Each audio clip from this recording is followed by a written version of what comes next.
Good evening, everyone. Welcome to our 10th station of Say the Success Academy. And we recently changed from the Voice of Success and made the rebrand. And as I promised you, this is my long-awaited visitor, Pastor Martin Wandira. You are welcome to the show. Thank you so much, Lindon. Yeah, thanks so much for really giving us time today and coming and share with us, inspire us to really bring out our dreams, bring out our life purposes. You know that in life it's much more easier to be covered by the challenges of the world, by the business, but some people never trying to come out and really think about why were they created, why are they alive, and where are they headed to. And our life matters. Think about the present life and the afterlife. So that's the reason we say we need to come here with different people who have faced life challenges, of course, and the victory of this life to share with you. We know that at some time people really get back and they get covered by the torments of life, but not knowing that when you really come out and really respond to that power of inspiration inside of you, great things do happen, help comes out, and finally you see your destiny. So, Pastor, you can greet our viewers today, and we start with them right away with the first session. And yeah, thanks so much. You can talk to them. Thank you, Lindon. I want to welcome all of you to this live broadcast, and I want to thank Lindon for giving me this opportunity. Yes. I always call him my young one, my young brother. Yeah. And finally, we have made it. Yes. And I want to welcome all of you. If you do not mind, you can share with your friend, because this is going to be remarkable. Yeah. And we are going to be inspired this evening. Yeah, thanks so much. So our topic was the courage to start a business idea. But I want them to bear with us there that this is going to be much more different with other live sessions. This is much more personal, something of a spiritual. As you know, he's a pastor. We can get inspired in the figures, we get inspired with the trends, the market trends, with the strategies and everything. Like we've been having other speakers from the banks, from other different organizations. So right now we need to see, we shall minister to them accordingly to that beginning. We speak to them according to the beginning. Where people have tried to achieve their careers, others have started, they have booked their PhDs, but life is not changing. Like they still have a challenge. How can they come out to shine in their callings? So our first point is the beginning. How can you inspire someone to begin and bring his idea into reality? Wow, that's really very powerful. Yeah. I think when we talk about beginning, especially as far as this subject or the topic is concerned, the courage to start a business idea, as a Christian or as a leader and a pastor, I would love us to go to the beginning of things, which is the book of Genesis. And this is something that most of us are familiar with. We want to look at God himself, because he is the beginning of everything. So as we talk about the beginning and having these business ideas and how we can take off, we need to first of all ask ourselves a question. That whose idea are you? Yeah. Whose idea are you? Because when you look at these beautiful hotels, the cars, the Mercedes-Benz, these are men's ideas. They were men's ideas. Exactly. Yeah. And they are creations of people. Talk about aircrafts, whatever you may mention, even all these roads. Yeah. These are men's ideas, and they were created by men. God never created a car. It's a man who created a car. So, but before we get into that, first ask yourself a question about you. Whose idea are you as a human being? Yeah, that's powerful. And the answer is you are God's idea. Yeah, beautiful. You are in the mind of God. So everything starts from there. Yeah. That is the beginning of whatever you may call big. That's the beginning of big dreams, big ministries, big visions, and all the achievements on the world. We are God's idea. And if you really want to know the purpose or the description of any device or a product, then it's also very important to consult the manufacturer. So God is our manufacturer. God is our creator. We are the product that he created. So, and if you want to really know the description of man, who is you and me, then we need to find out from this book called the Bible. It's a full library, 66 books speaking about who we are, why we were created, our purpose. So from that point, therefore, we can move into understanding how courageously we can execute or implement the ideas that we have. Exactly.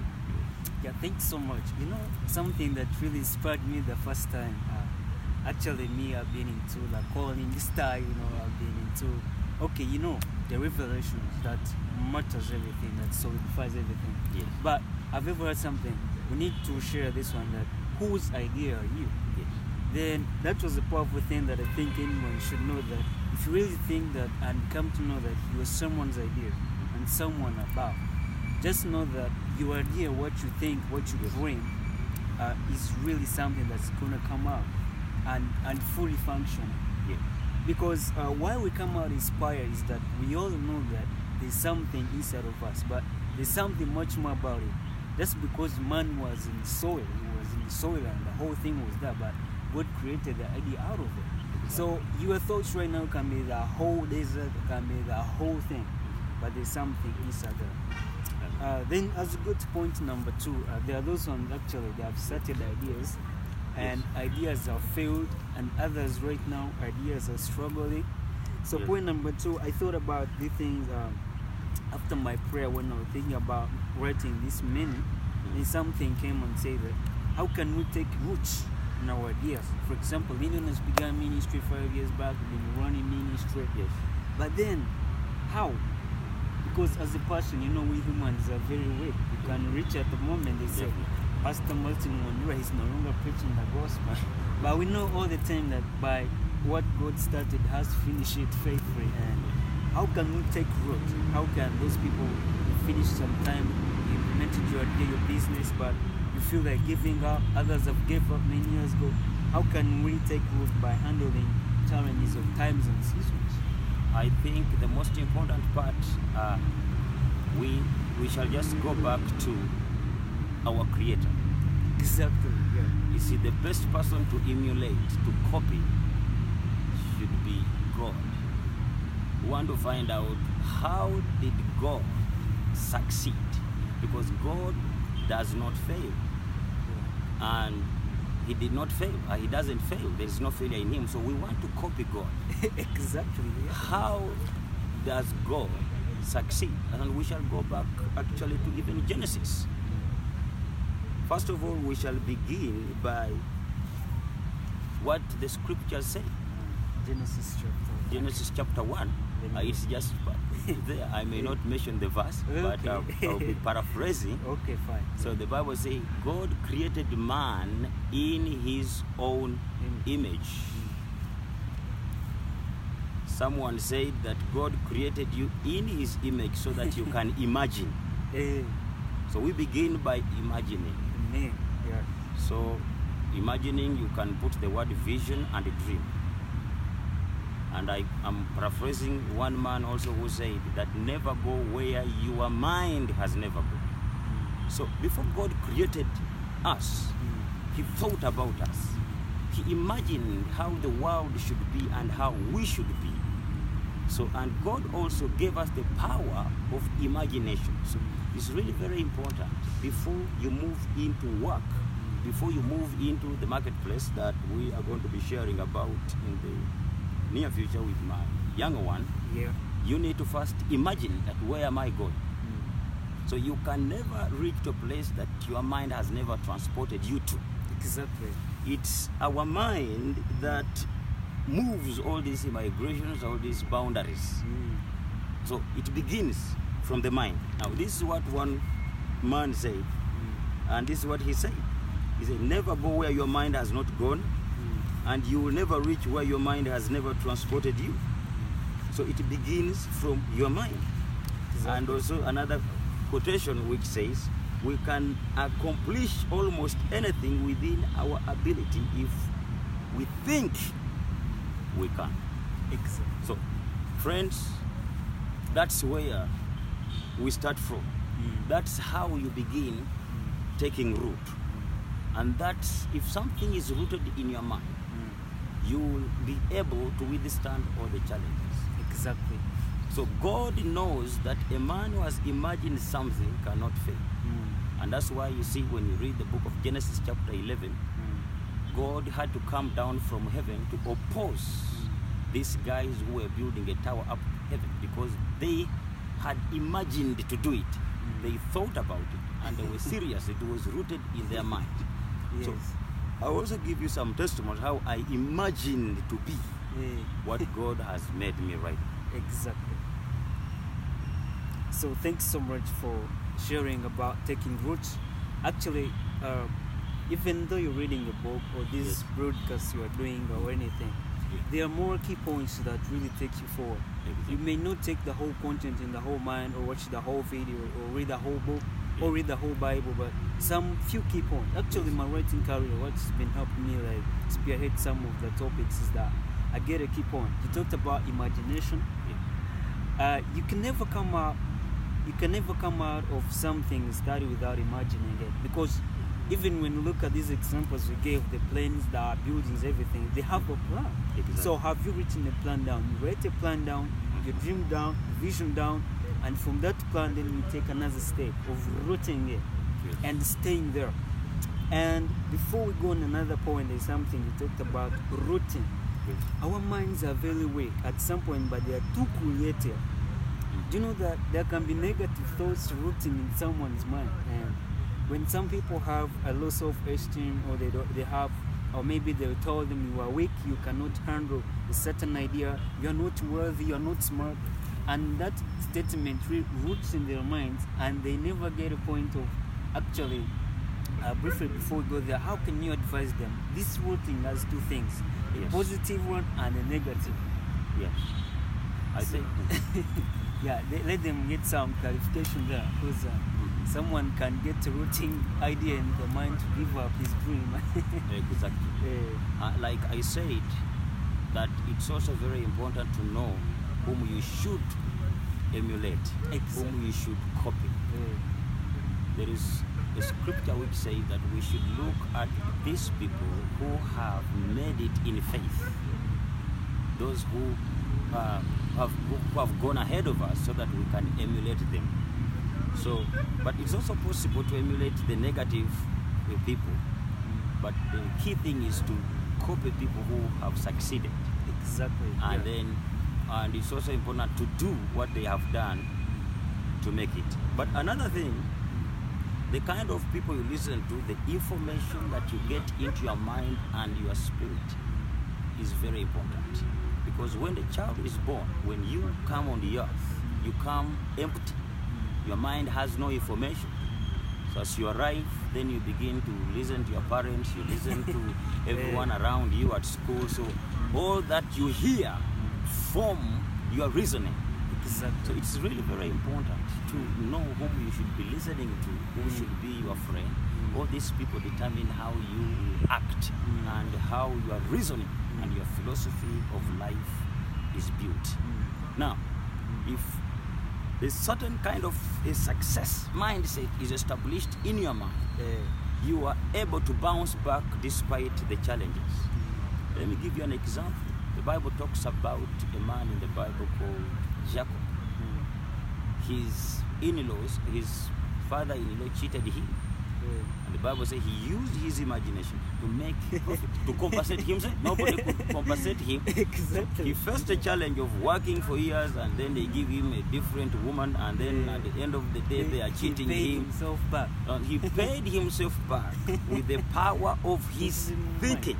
Yes. So despite the challenges we face, whatever, it might be corruption in our country, the family's rejection in your family, even in the ministry, whatever we encounter.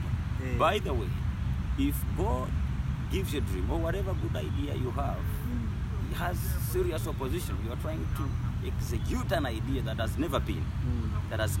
So it will definitely have to face opposition. But you must bounce back. Exactly. Something has to be in your mind that refuses to fail. So, and that's really very important as we implement this idea. Wow, thanks so much. As you're on the journey of implementing ideas, you have to be bouncing back. Because sometimes maybe the time is not ready. And he talked about something, the reasoning on the environment, the people will listen to. And let me tell you, our reasoning can either take us forward or can take us backward. It can reduce us to something less that we can never, something that we could never have become. And it can rise us to something that we want to become in our families, in our schools, in our communities, and wherever we're headed to. So let's be careful of our environment and to see that our reasoning really makes us grow instead of disappointing us and holding us back from the bigger dreams and the bigger destinies that we have.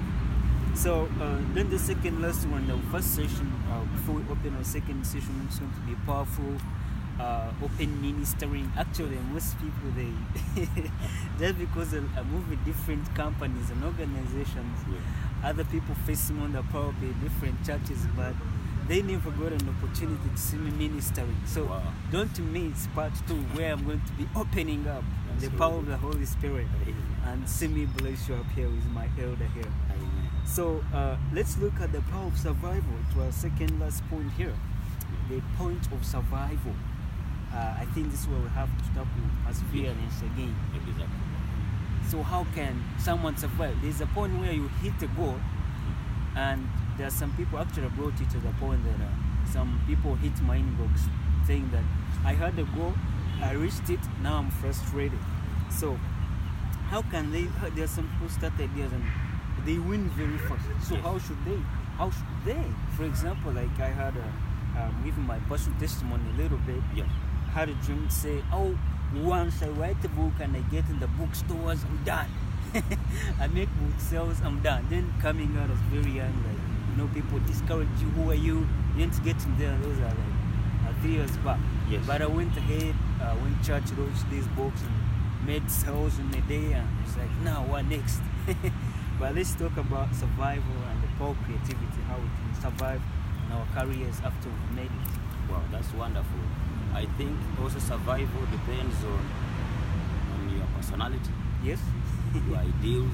Good, because we may face the same condition or the same challenge, but our reaction, the way we react to that problem differs depending on who we are and what we believe and how strong we are on the inside.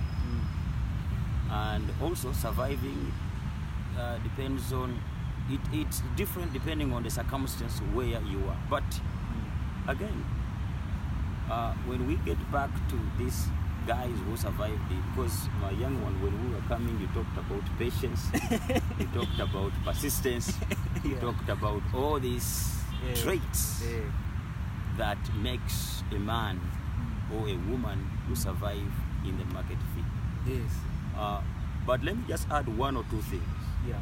Number 1, you must use your words to communicate your vision, your intentions. Exactly. And because this is the battle of words. Mainly words. Because we see when we look at all these politicians talk about whatever. Today I'm here because of words. And so we need to learn how to use our words, and that's what God used to create this world. This world is a product of words, product of speech. So it's very, very important for you, if you are to survive in the marketplace, to express yourself. Not to impress, but to express yourself. So, and before we finish, we look at this man called Noah. Noah said it is going to rain. It is despite the opposition and the criticism, he kept saying it's going to rain, and it rained. So that's one of the very important factor, I think, as we go along. We shall talk about it. The power of your communication. You declare your dream and your vision. Thanks so much, my elder. You talked about something powerful, the power of speech and the words. You know, that's why I always have a theme: be inspired, motivated, dreams come true. Yes. Because not only that, I just want to inspire you, like dreams come true. Just because I just want to motivate you or do it in success coaching or motivating stuff or whatever. Yes. When I tell dreams come true, even me, it helps me personally. Yes. By the way, as a minister of the word, when we are teaching out these principles outside, there are people, maybe they trying to think, I'm just trying to give an example. They think maybe we are just teaching them up. But let me tell you, these words, they also help us bounce back.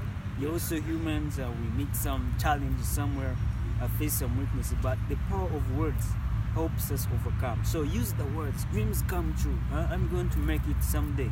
You know, our visions are different and ideas are different. Whether from engineering, writing, singing, there are many, preaching, I can't just finish all of them. Yeah, so as we finish, I talked about legacy, our present life and our afterlife. Yeah. Give them some insights on the personal experience about our present life and our afterlife. Yes. I think this is really very important that we must understand that the ideas that God gives us are transgeneration. They outlive us. Yes. They outlive us. The people who started this city of Kampala are not there. Yes. So exactly. we need to understand that when God gives us ideas, dreams, visions, and mission or whatever, even if you have to start a business or a company or a church, you must know that that vision that you have executed or implemented will live longer than you. And therefore, one of the ways we can leave our legacy, my young one is more of a writer and author, you have to mentor me into that field as we go along, but according to me, one is to write, because one man said that this world is led by dead men. What he really meant is all these books that we are reading, the whatever, universities, were authored, men who wrote these books are dead. They left a legacy. But the most important thing to me, as far as legacy is concerned, is to mentor, is to inspire the young generation, is to trust people with your skills and your experience, is to release wisdom to others. And that's what Jesus did. When he came, he discipled 20 men. So he preached for only 3.5 years, and then he left all his power and authority to 12 men who have spread the gospel transgenerational.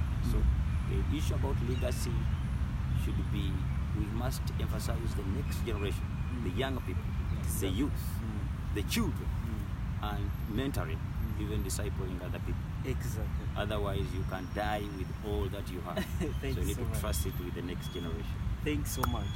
You know, you talked about something so powerful. Actually, he never thought about it. It was real powerful insight that even this city of Kampala, those who established it are no longer alive, was like, and look at the building. So we just want to encourage you and inspire you that before starting that idea, business idea or vision, make sure that you plan that even though you're here, share the wisdom and the experience and the skills, like I said. But when we try to run them personally or be selfish with them at some time, because some industries right now and some buildings right here, they are supporting families, a more young generation. Yes. People are getting food, are getting shelter, school fees and everything. So thanks so much for writing the second session. We are coming back with an open ministry, and we are going to focus much more on revelation, because ideas come through revelation and solidifying. You share, you share his testimony, you hear part of my testimony, you shall share some verses, prepare the Bible. It's going to be much more of a blessing today. So thanks so much. Be inspired and motivated. Dreams come true.